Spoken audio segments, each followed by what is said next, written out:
Hello YouTube, this is an alcohol review of Wayne Gretzky's number 99. That's right, the Wayne Gretzky, the magnificent one of the LA Kings. That Wayne Gretzky has his own Canadian whiskey. What a shock.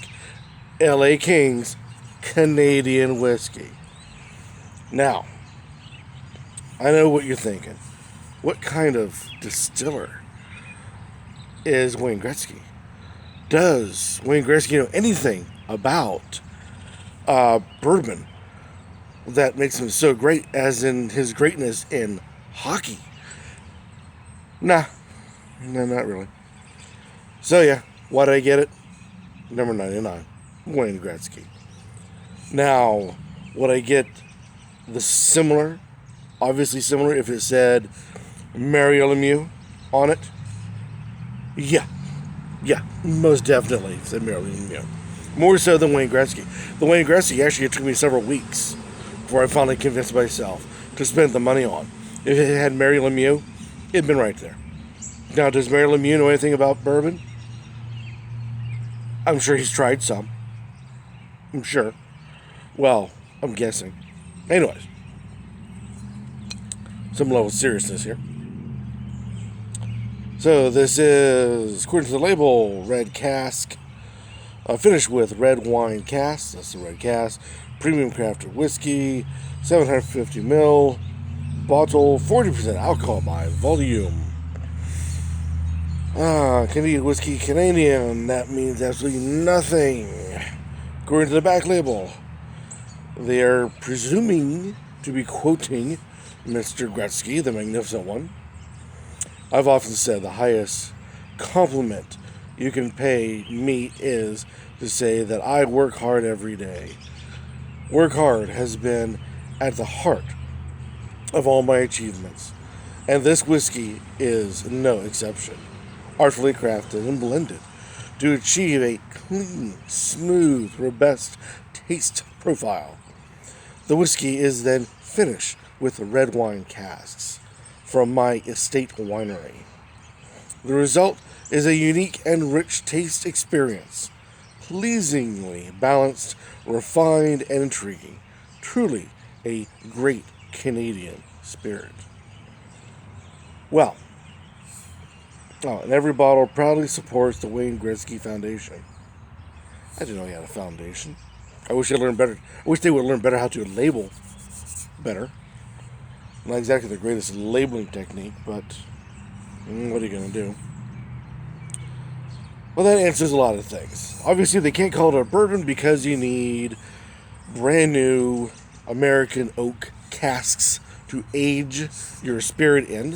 This was aged at some point in time in something or another, and then in red wine casks, thus known as whiskey rather than bourbon. Canadian, obviously, is in Canada, obviously using Canadian mash bills. All right, we have a beautiful cork on top with number 99 written right on there. You guys can see that. Too bad it's synthetic, but hey, cork have been expensive for many years now. I guess you guys are wondering, hey, where is this Canadian? It's actually in the wash. It's kind of funny doing a Canadian whiskey, especially of such great magnitude of the great one, that I'm using not a Canadian glass. But alright, here we go. It is a beautiful caramel gold. It tears up solidly and quickly on the side of the glass, though a little slowly. It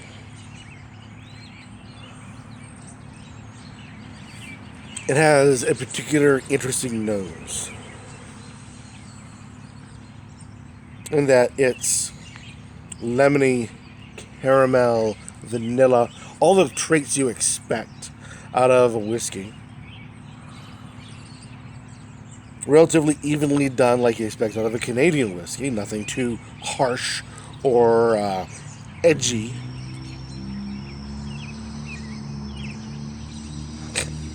Got some on my lip there. Watching somebody without a muffler try to drive by. There's no odor of the alcohol coming through. It's all very nice, soft, and subtle. Almost to the point you would say it's... Jeez, oh man. Almost to the point you would think it is Irish.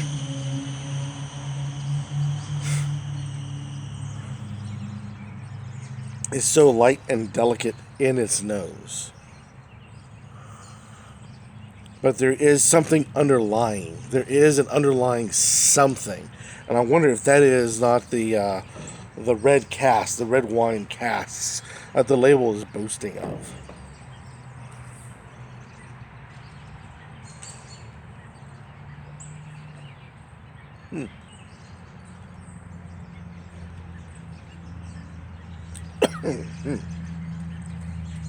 Interesting. Very interesting.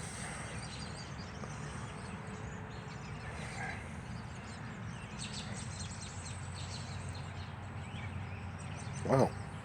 Very interesting. As you can tell, I had this opened. I tried it last night with the family. We all... I had a disagreement with the family over the flavor. I had felt that what you got was this bitter alcohol type core to the flavor.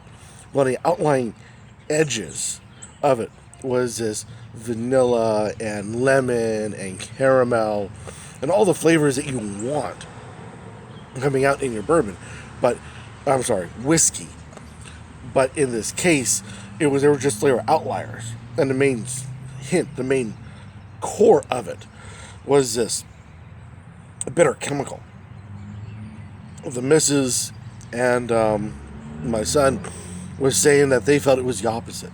To them, they felt there was this wonderful core of great flavors of the lemon and the caramel and the vanilla and all those sorts of things.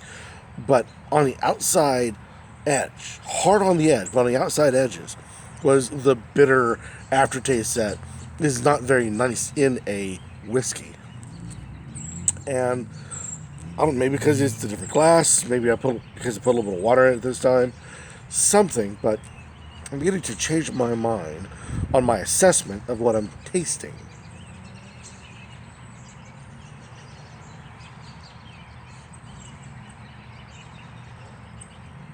Yeah, I'm getting much more of a blend of the bitter center core that I was getting, with much more of the vanilla and the caramel.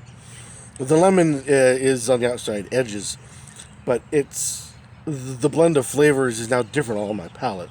It's amazing how 24 hours will do to change your palate. In the meantime, it's got a fairly short hang time, making it a nice summer sipping whiskey. But I'll have to try it again before I really determine whether or not I even like this stuff.